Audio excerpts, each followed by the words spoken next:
आज तपाईँ जुनसुकै चुनौतीबाट गुज्रिरहनु भएको भए पनि परमेश्वरमा भरोसा राख्नुहोस्। परिस्थिति बदलिन समय लाग्न सक्छ, तर परमेश्वरको उपस्थिति र उहाँका प्रतिज्ञाहरू कहिल्यै बदलिँदैनन्।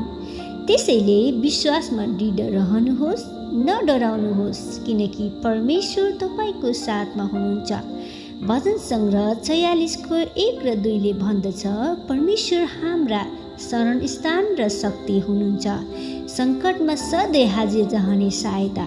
यसकारण हामी डराउने छैनौँ, चाहे पृथ्वी उथल पुथल होस् वा पर्वतहरू समुद्रको गर्भमा खसुन्। जीवनमा कहिलेकाहीँ समस्याहरू पहाड जस्तै ठुला देखिन्छन्।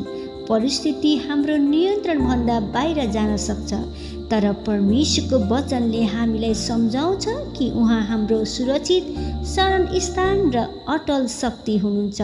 जब हामी कमजोर, निराश वा डराएका हुन्छौँ, उहाँ हामीलाई कहिल्यै एक्लै छोड्नुहुन्न। उहाँ हाम्रो साथमा हुनुहुन्छ र समयमै सहायता गर्नुहुन्छ। आमेन।